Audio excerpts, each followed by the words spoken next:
Next देखिए आपके पास example number 2 है। एग्जाम्पल नंबर 2 में कहा है the chairs of an auditorium are to be labelled with an English alphabets. आपको कहा है कि जो ऑडिटोरियम की चेयर्स हैं उनको लेबल करना है आपने इंग्लिश अल्फ़ाबेट से। एक चीज़ ये हो गई, पहला टास्क ये हो गया।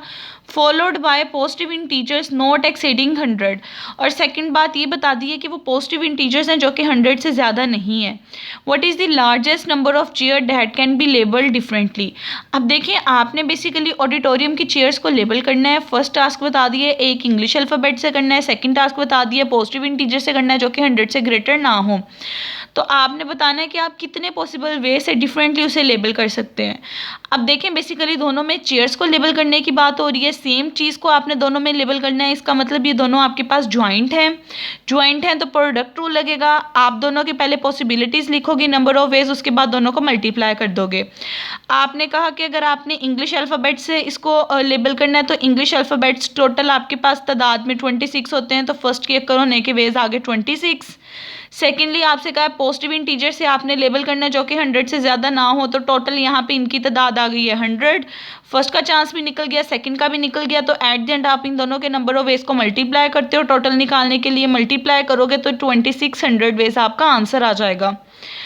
अब जो एग्जाम्पल नंबर 1 और 2 थी वो 2 टास्क के लिए थी बेसिकली आपके पास। अब नेक्स्ट मैं आपको प्रोडक्ट रूल बताती हूँ। अगर वो 2 टास्क से इंक्रीज होकर इनफाइनाइट मैनी या n टास्क तक आ जाए तब आप उस पर क्या करोगे। ये सिंपल सिर्फ आपके पास 2 टास्क तक के लिए था। अब नेक्स्ट देखिए यही बात लिखिए कि हम इस रूल को एक्सटेंड कर देते हैं मोर देन 2 टास्क के लिए, कि अगर 2 से ज़्यादा टास्क आ जाएँ तब प्रोडक्ट रूल कैसे अप्लाई करोगे।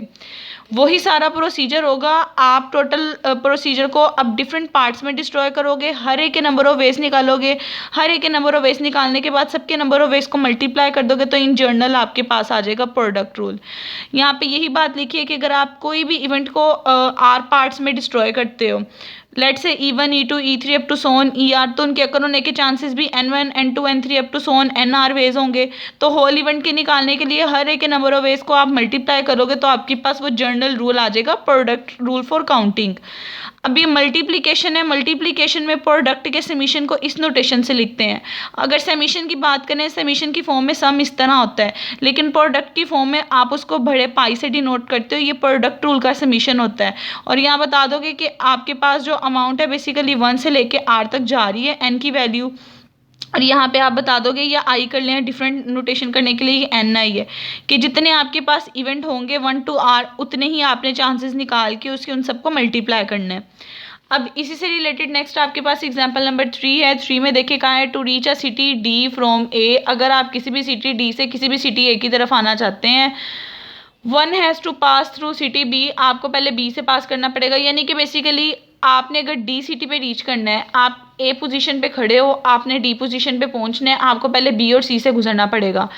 अब क्वेश्चन के अंदर ही बता दिए हैं A से B जाने के 2 वेज हैं, B से C जाने के आपके पास 5 वेज हैं और C to D जाने के आपके पास 3 वेज हैं। ये तीनों चीज़ें क्वेश्चन के अंदर मेंशन की हैं और कहा है बताएं A से D में जाने में कितना टाइम लगेगा, ये कितने टोटल नंबर ऑफ वेज होंगे। अब यही प्रोसीजर होता है, फर्स्ट के नंबर ऑफ वेज निकालना है, सेकंड के निकालने, थर्ड के निकालने, फिर उन्हें मल्टीप्लाई कर देना है। अब देखिए आपने एक सिटी से दूसरी सिटी में जाना है और वो सारे आपस में लिंक कर रहे हैं। अगर वो सारे आपस में लिंक कर रहे हैं इसका मतलब ये ज्वाइंट एग्जाम्पल है, ज्वाइंट है तो इसका मतलब इस पर प्रोडक्ट रूल लगेगा। अब देखिए पिछले क्वेश्चन में नंबर ऑफ वेज कैलकुलेट करने पड़े थे, यहाँ पे कैलकुलेट करने की जरूरत नहीं, ऑलरेडी उन्होंने हमें कैलकुलेट करके दिए हैं। आपको हो गए A to B रीच करने के वेज 2 थे, B to C के 5 थे, C to D के 3 थे, तीनों के नंबर ऑफ वेज हैं। प्रोडक्ट रूल लगाओगे, तीनों के वेज को मल्टीप्लाई करोगे तो एट द एंड जो आपका आंसर आ जाएगा वो आ जाएगा 30। ठीक है।